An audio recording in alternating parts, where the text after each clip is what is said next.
কি আর বলবো দুঃখের কথা, কণ্ঠের যন্ত্রণায় বাঁচি না, এমন ঠান্ডা লাগছে সহজে ভালো হইতেছে না।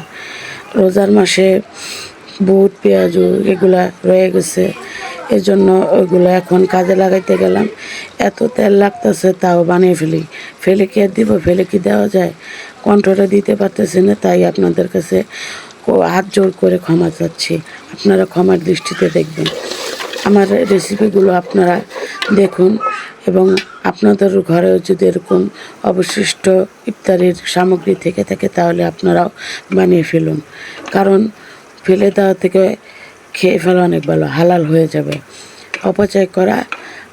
অপচয়কারী শয়তানের ভাই, তাই শয়তানের ভাই না হইতে চায়, বোন না হইতে চায়, আপনারা আপনাদের অবশিষ্ট রোজার মাসে যেই সামগ্রীগুলো আছে ওগুলো কাজে লাগিয়ে ফেলুন। কি বললাম, ঠিক বললাম না? যেহেতু আমার ভিডিওটা এখন পর্যন্ত আপনারা দেখছেন, আমার ভিডিওটা আপনারা শেয়ার করে দিবেন, লাইক করে দিবেন। যারা পেজ থেকে দেখতেছেন তারা ফলো দিয়ে দিবেন এবং লাইক কমেন্ট শেয়ার দিয়ে দেবেন।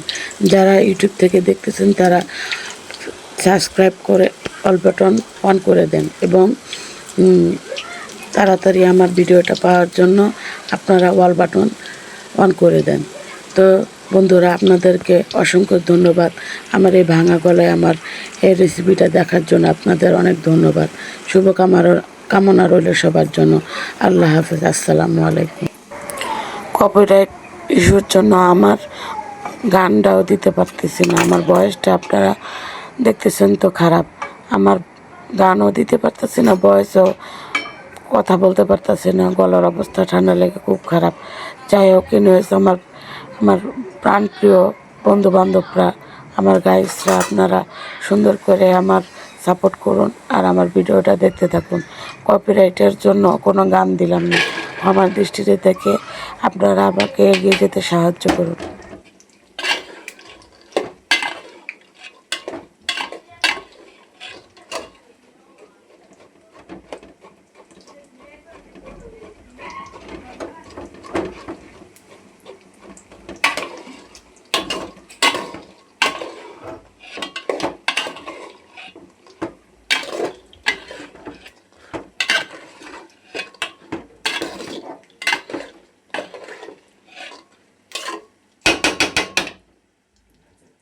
তিন প্লেট দিয়ে দিবা সে। তুই যে বড় কাটা মাছ আমার পুরো বাড়ি খাইলো শেষ তো।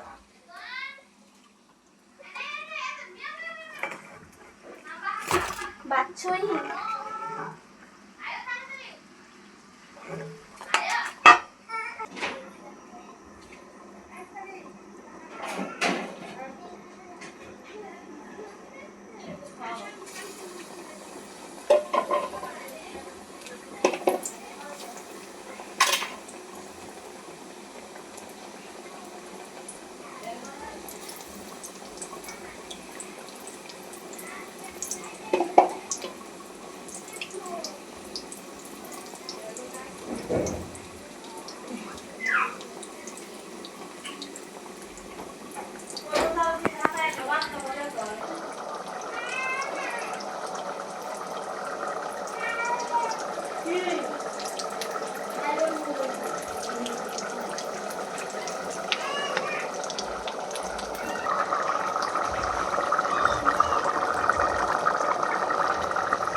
তো টাটা বাই বাই, আসসালামু আলাইকুম সবাইকে।